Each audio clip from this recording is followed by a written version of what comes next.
날마다 쓰는 나의 신앙일기 TV 데일리 큐티 나무양기입니다. 오늘은 디도서 3장 12절에서 15절을 묵상하겠습니다. 내가 아데마나 두기고를 내게 보내리니 그때 내가 급히 니고볼리로 내게 오라. 내가 거기서 겨울을 지내기로 작정하였노라. 율법교사 세나와 및 아볼로를 급히 먼저 보내어 그들로 부족함이 없게 하고 또 우리 사람들도 열매 없는 자가 되지 않게 하기 위하여 필요한 것을 준비하는 좋은 일에 힘쓰기를 배우게 하라. 나와 함께 있는 자가 다 내게 무난하니 믿음 안에서 우리를 사랑하는 자들에게 너도 무난하라. 은혜가 너희 무리에게 있을지어다.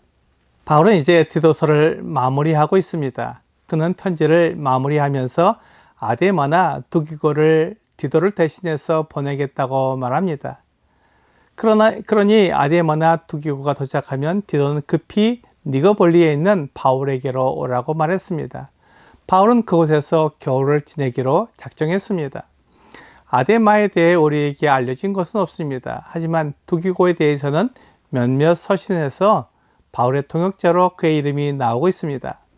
디모데후서 4장 12절에서도 에베소에 있는 디모데를 바울에게 오게 하려고 대신 보낸 사람이 두기고였습니다.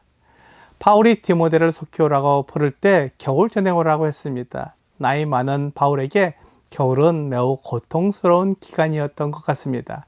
그래서 바울은 디도에게 니고볼리로 급히 오라고 말했습니다. 또한 디도는 율법교사 세나와 및 아볼로를 급히 먼저 보내라고 말합니다.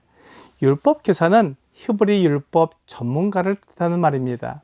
세나에 대해서는 잘 알지 못하지만 아볼로는 잘 알려진 사람입니다. 그는 알렉산드리아 출신으로 언변이 좋고 성경에 능통한 사람이었습니다. 그리고 그는 성경으로서 예수는 그리스도라고 증언하여 사람들 앞에서 힘있게 유대인의 말을 이기는 사람이었습니다. 고린도에 온 아볼로는 고린도 성도들이 그를 매우 좋아했습니다. 고린도전서 3장 5절부터 7절은 그런즉 아볼로는 무엇이며 바울은 무엇이냐? 그들은 주께서 각각 주신 대로 너희로 하여금 믿게 한 사역자들이니라. 나는 심었고 아볼로는 물을 주었으되 오직 하나님께서 자라나게 하셨나니 그런즉 심는 이나 물 주는 이는 아무것도 아니로되 오직 자라게 하시는 이는 하나님뿐이니라 라고 말씀하고 있습니다. 그만큼 아볼로를 추종하는 성도들이 많았고 또한 아볼로의 은사가 뛰어나다는 것을 알 수 있습니다. 하지만 사람이 아무리 은사가 뛰어나고 능력이 있다고 해도 그 은사와 능력은 하나님께로부터 난 것이기에 사람은 아무것도 아니고 오직 하나님만 영광을 받으셔야 합니다. 그런 세나와 아볼로를 보내라고 말하면서 그들로 부족함이 없게 해야 한다고 말했습니다. 아마도 세나와 아볼로가 그레데 섬을 방문 중인데 그들의 필요에 대해 바울이 신경 쓰고 있으며 아무 어려움 없이 복음을 전하고 하나님 말씀을 가르치기를 원했던 것 같습니다. 바울은 일꾼이 그 삭슬을 받는 것이 마땅하다고 생각했습니다. 디모데전서 5장 18절은 성경에 일렀으되 곡식을 밟아 떠는 소의 입에 망을 씌우지 말라 하였고 또 일꾼이 그 삭슬을 받는 것은 마땅하다 하였느니라 라고 말씀하고 있습니다.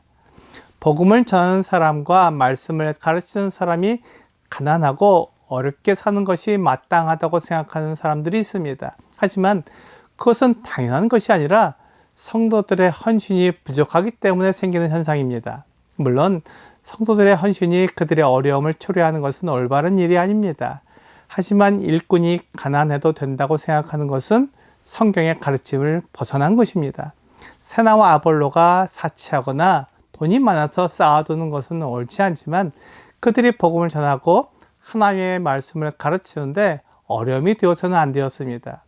디모데후서 2장 4절부터 6절은 병사로 복무하는 자는 자기 생활에 얽매이는 자가 하나도 없나니 이는 병사로 모집한 자를 기쁘게 하려 함이라. 경계하는 자가 법대로 경계하지 아니하면 승리자의 관을 얻지 못할 것이며 수고하는 농부가 곡식을 먼저 받는 것이 마땅하니라 라고 말씀하고 있습니다.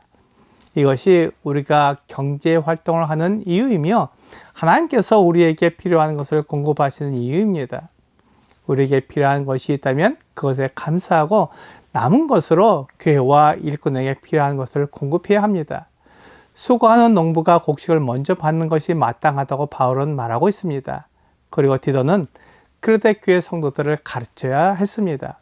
그들이 열매 없는 자가 되지 않도록 필요한 것을 준비하는 사람들이 되게 가르쳐야 했습니다. 물론 세나와 아볼로에게 필요한 것을 공급하는 일도 포함되겠지만 그 외에 성도들이 모이는데 필요한 모든 것을 부족함 없이 이루어 나가도록 그르데 교회 성도들은 모든 것을 준비해야 했습니다. 이런 일을 하기 위해 그르데 성도들은 헌금을 해야 했고 그것이 그르데 교회 성도들에게 필요한 일이 되었을 것입니다. 그들은 그 물질로 좋은 일에 힘쓰는 자들이 되도록 배워야 했습니다. 그렇게 하는 것이 열매 없는 자가 되지 않는 것입니다. 그리스도인은 믿음으로 영생을 얻었습니다. 그 믿음이 열매를 맺어야 합니다. 그 열매는 물질로 나타날 것입니다. 교회가 모이는데 어려움이 없도록 헌신을 하고 주의 일꾼들이 복음을 전하고 하나님 말씀을 가르치는데 부족함이 없게 하며 교회가 어떤 일을 하는데 준비된 모습으로 나아가도록 하는 것이 믿음의 열매입니다. 바울은 그와 함께 있는 사람들이 다 디도에게 문안한다고 말했습니다. 이것으로 디도는 매우 큰 위로를 받았을 것입니다. 그가 그레도에서 해야 하는 일은 결코 쉬운 일이 아니었으며 혼자 감당하기 어려운 일이었을 것입니다. 하지만 바울은 그를 위해 기도하고 있고 바울과 함께 있는 성도들이 문안하기에 그들의 문안이 디도에게 매우 큰 위로가 되었을 것입니다. 오늘의 적용 질문을 보겠습니다. 노동을 통해 재물을 얻는다면 그것으로 가정을 돌볼 뿐 아니라 교회를 돌보는데 사용되어야 합니다. 교회에 돌봐야 할 일꾼이나 성도가 있다면 그 재물을 사용해 보세요. 우리가 얻은 재물은 우리의 능력으로 얻은 것이 아니라 하나님께서 우리에게 필요한 것을 주시는 것입니다. 그러므로 내 능력을 자랑하거나 나의 재능을 의지하는 것은 어리석은 것입니다. 하나님께서 주신 재물을 하나님을 위해 사용하는 것은 아름다운 것입니다. 오늘 주님께서 주신 재물을 주님을 위해 사용함으로 주님께서 영광을 받으시게 하는 여러분과 제가 되기를 주 예수님의 이름으로 기도합니다.